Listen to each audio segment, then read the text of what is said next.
বাবার প্রিয় শিষ্য ডাক্তার নিশিকান্ত বসুর সম্পর্কে এখানে কিছু বলা দরকার, কারণ ইনি ছিলেন বাবা লোকনাথের খুবই প্রিয় শিষ্য। কিভাবে তিনি মন্ত্রলাভ করেছিলেন সেই কথাই এখানে আলোচনা করছি। ডাক্তার নিশিকান্ত বসু মহাশয় তিনি বছর আমেরিকায় থেকে দেশে ফিরে এসেছিলেন। তিনি কবিগুরু রবীন্দ্রনাথের পরামর্শে কলকাতাতেই স্বাধীনভাবে চিকিৎসক জীবন শুরু করেন। পরবর্তীকালে ডাক্তার বসু দীক্ষা লাভের জন্য খুবই ব্যাকুল হয়ে পড়েন। এজন্য তিনি ধানবাদ নিবাসী বেদজ্ঞ পণ্ডিত শ্রীরামচন্দ্র শাস্ত্রী মহাশয়ের কাছে দীক্ষা প্রার্থী হন।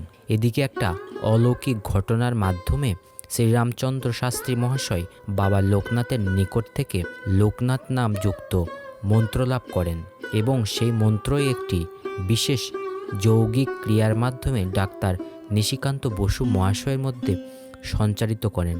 বাবা লোকনাথ কর্তৃক আদিষ্ট ডাক্তার নিশিকান্ত বসু মহাশয় তার যুক্ত মন্ত্রনাম শ্বাস প্রশ্বাসে জপ করে এবং নিষ্কাম কর্মযোগের অনুশীলনের মাধ্যমে গৃহস্থ আশ্রমে বাস করেও ডাক্তার বসু যোগ সাধনার উচ্চস্থানে যেতে পেরেছিলেন। অনেক পাপ তাপ ক্লিষ্ট মানুষ তার শরণাগত হয়েছিলেন।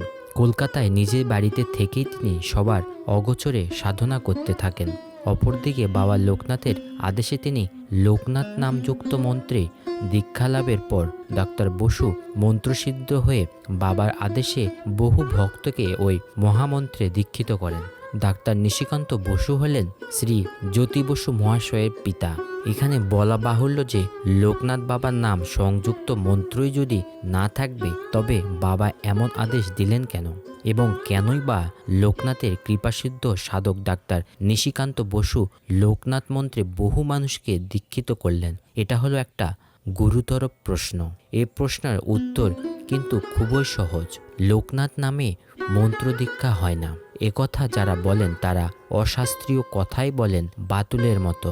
সাধক নিশিকান্ত বসু মহাশয়ের মতন লোকনাথ বাবার আদেশ হলে এবং দীক্ষাদাতা স্বয়ং লোকনাথ কৃপাশুদ্ধ সাধক হলে তার ইচ্ছায় নিশ্চয় মন্ত্র দিতে পারেন। বহু লোকনাথ ভক্তই লোকনাথ নাম সংযুক্ত মন্ত্র লাভের জন্য আজ দিনে দিনে ব্যাকুল হয়ে উঠছেন। তার নামই মহামন্ত্র। এই প্রচার সর্বত্র সত্য, কিন্তু তাতে মানুষের মন ভরে না, কারণ গুরু শিষ্য পরম্পরায় শক্তি সঞ্চার এবং সাধন ক্রিয়াদির উপদেশ এবং দীক্ষালাভের ফলে দেহশুদ্ধির প্রথা আমাদের দেশের মহাপুরুষ অবতারগণই প্রচার করে গেছেন। সুতরাং লোকনাথ মন্ত্র হয় না, দীক্ষা হয় না, একথা প্রচার করা শাস্ত্রসম্মত নয়। তার আদেশ ছাড়া মন্ত্র দীক্ষা হয় না, একথা শাস্ত্রসম্মত। মন্ত্র দীক্ষা প্রার্থী ভক্তগণের প্রতি নিবেদন, তারা যেন তাদের মনের এই ইচ্ছা লোকনাথ চরণে নিত্য প্রার্থনা জানান। বাবার ইচ্ছা হলে তিনি তার আশ্রিত সন্তানকে যেমনভাবে মন্ত্র দীক্ষা দানে মঙ্গল সেই মতো আদেশ দান করবেন। বারোদির নাগ পরিবার বাবা লোকনাথের বিশেষ কৃপাশ্রিত।